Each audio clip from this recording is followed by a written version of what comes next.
and welcome to our second video in our gender videos. Today we're going to be talking about the psychological explanations of gender. And some other stuff that didn't fit into the last video. Yep. Yeah, now let's just begin with psychological explanations. There are two, and you may be asked an essay on each. So beginning with Kohlbergs Theory. Kohlberg argues that children need to gain an understanding of gender identity before imitating same-sex models. The social learning theory, we'll come on to that later, suggests that children copy same-sex models and therefore develop gender identity, whereas Kohlberg argues that it is the other way round. Children gain a sense of gender identity and then copy the same-sex models because their sense of gender identity makes the copying of sex-appropriate behaviour rewarding. The notion of gender identity is very important, as it was proposed that children go through 3 stages to gain it. Stage 1, basic gender identity, between 2 and 3.5 years old. Boys label themselves as boys and girls as girls, but they do believe that it is possible to change sex. Stage 2, gender stability, between 3.5 to 4.5 years. Here there's an awareness that sex is stable over time, so boys will become men, etc. But there is an awareness that sex remains stable across different situations, like wearing clothes normally worn by members of the opposite sex. When a doll was dressed in transparent clothing, children decided on its clothing rather than its genitals. And on stage 3, gender consistency, between 4.5 years to 7 years old. Children at this stage realise that sex remains stable over time and over situations. According to this guy, children can't be expected to show sex-typed behaviour until they've formed the necessary mental structures to understand gender. So, children must have a certain knowledge about gender before social experiences affect them. Based on the idea that children automatically classify information in their environment into categories. These schemas are spontaneous and do not require teaching by adults. Once these are formed, children actively seek out same-sex models to know how to act like a girl or a boy. Again, this process doesn't start until the child reaches gender consistency stage. AO2 for this, there's been some supporting research for the theory from children who have reached the stage of gender consistency. It's been found that they will pay more attention to the behaviour of same-sex models than children at the earlier stages of development. Children aged between 2 and 5 were assessed for gender consistency and assigned a high or low gender consistency group. When shown a film of a male and a female performing a variety of activities, children in high gender consistency showed a greater tendency to attend the same-sex model. Even more support was found by showing preschool children with high and low gender consistency TV commercials in which toys were represented as being for boys or girls. These ads had more effect on the behaviour of boys and girls in high gender consistency, showing that they understand the gender consistency is important to guide a children's behaviour, supporting Kohlberg's theory. But an issue with the theory is that sex typing is well underway way before a child develops full gender identity. Much research shown that children prefer sex-appropriate toys from at least as early as 2 years old. This is long before the theory predicts they begin copying same-sex behaviour, and many years before gender consistency. So it may be that only very basic understanding of gender is necessary before children can learn sex role stereotyping. Yes. It can also be criticised for being reductionist, as it tends to ignore external factors that determine early gender role behaviour, like rewards and punishments from parents. It also neglects the role of nature. There is much evidence that biological factors influence gender behaviour, like toy preferences. One study of vervet monkeys showed gender differences in toy preference. Males preferred the ball and the truck, and the females preferred the doll and the pot. This is the same in humans, so it suggests it might be evolutionary. This theory argues that our gender schemas, or categories, determine our behaviour, but probably exaggerates the importance of cognitive factors in producing gender role behaviour. It predicts that there should be a relationship between beliefs about gender and behaviour. Actually, the relationship is not very strong. It's weaker in girls and boys. Now, what you believe about gender roles isn't necessarily how you behave, and the theory doesn't take that into account, so these findings cannot be explained by the theory. On to the second psychological theory, GST. Yes, or gender schema theory. It's an information processing approach that proposes that people use schema for each gender to process information about themselves and others. Information is organised into sets of beliefs about the sexes, which, such as which toys are for girls and which are for boys. Once these gender schemas are formed, any information children receive about gender roles is actively used to organise and understand the world. Then they guide their behaviour. They help to determine what children attend to, how they interpret the world, and what they remember of their experiences. Unlike Kohlberg, GST proposes that schemas are formed as soon as children have acquired gender identity. 2 key schemas are involved. The in-group, out-group schema, which includes a broad categorization of attributes, activities, and objects as either being for boys or girls, what's appropriate for them and what isn't. The second schema is known as own sex schema, involving more detailed information about the behaviours and objects that are characteristic of their in-group. Once basic gender labelling is present and the environment provides information about activities to masculine or feminine, children will be driven to find out more about their in-group set of toys or activities. So, unlike the social learning theory that argues rewards and punishments are key, children have an internal self-regulating standards as soon as they label themselves as boy or girl. Supporting research has found that gender schemas can affect children's memories. One study showed primary school children 60 drawings of males and females engaged in masculine, feminine and neutral activities. They were then asked to recall the pictures. Yes, and children recalled more pictures of men performing masculine activities than of men performing feminine ones. The influence of gender schemas was so strong that the counter-stereotypical information was distorted to make it fit within the schemas. Yes, so some children insisted that the nurse was female, not male.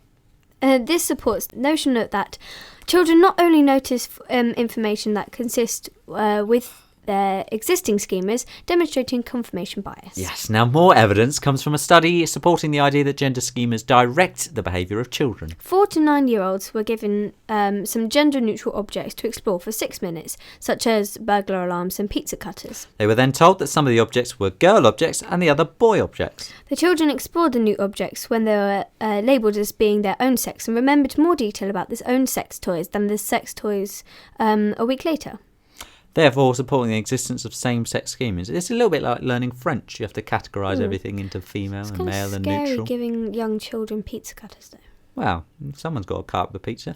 More supporting research found that gender affected the ability to assemble sequences of pictures in a correct order. The children were better at sequencing activities that correspond stereotypically with their own gender. This suggests that they had developed understanding of activities that were relevant to them, consistent with GST.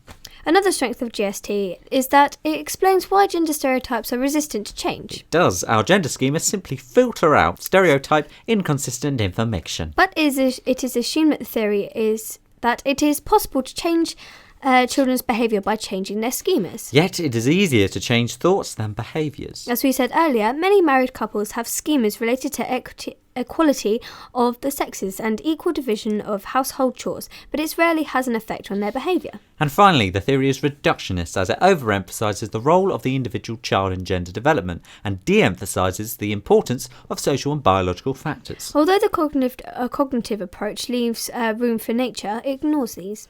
Yes, so there are aspects of gender development that the cognitive approach has trouble explaining, like the universal features of the gender role found in all cultures, like males seeking physical characteristics and female resources.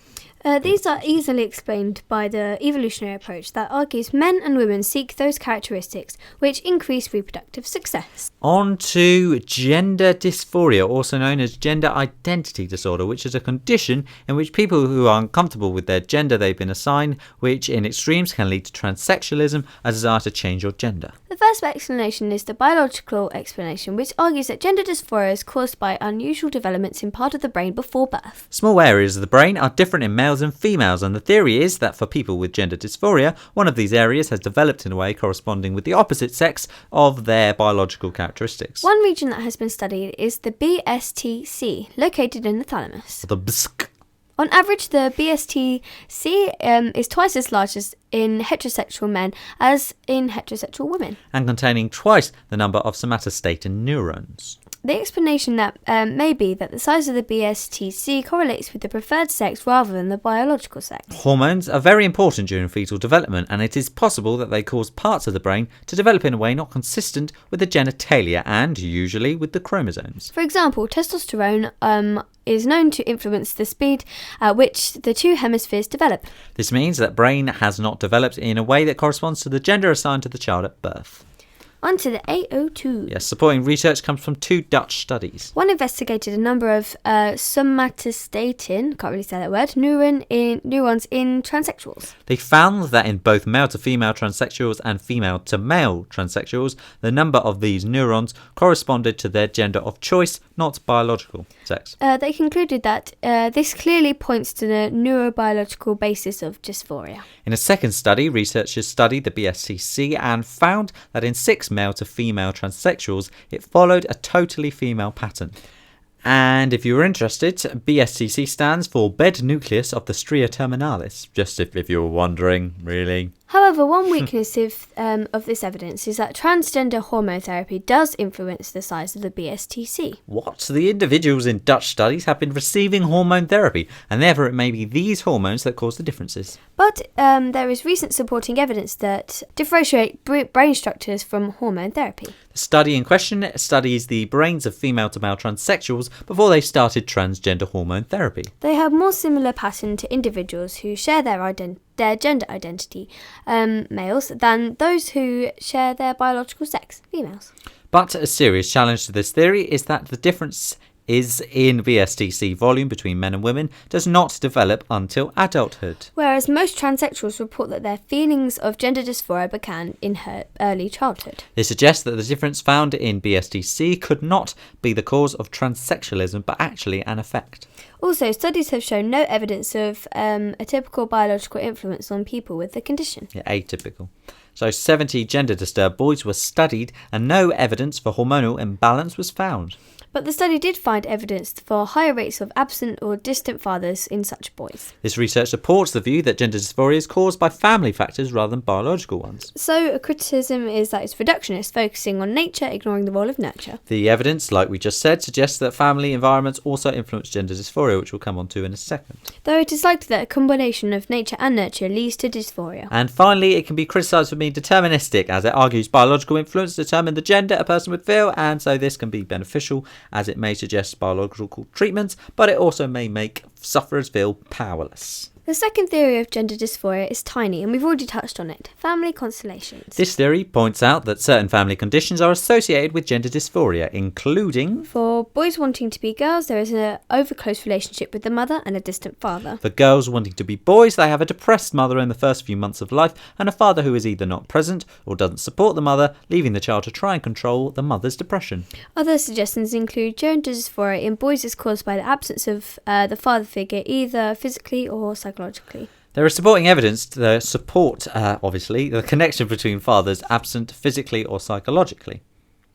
Research conducted on gender-disturbed boys found that there was no father figure in the homes of 75% of the most disturbed and only 21% of the least disturbed. This compared at the time with an average rate of father absence of 12% in boys, of a comparable group in the US. In cases where the father or the father substitute was present, he was described in 60% of cases as being psychologically distant. The researchers concluded that young males with the greatest disturbances tend to be less likely to have a male role model in the home. But correlational studies cannot infer causation, they only show an association.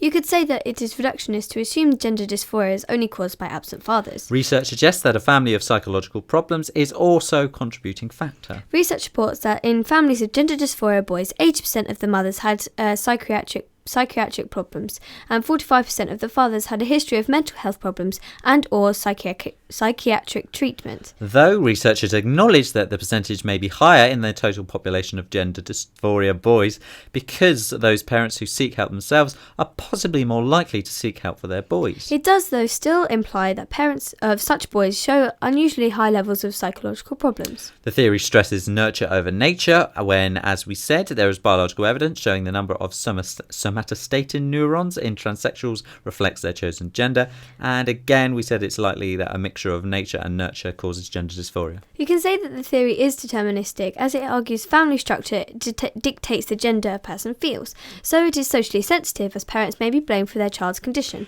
And most research shows androcentric gender bias, as it's mostly conducted on males, and so there's little evidence to whether similar processes occur in girls. And that is it for this second video. Join us next time time as we do influences with social, evolutionary, and something else, which we're all very excited because we don't know what it is. Surprise. It is. They're going to come now. They're going to watch it. Have to watch it. Thanks for listening. Any comments or anything, put down in the comments, obviously. And that's all. Bye. Bye.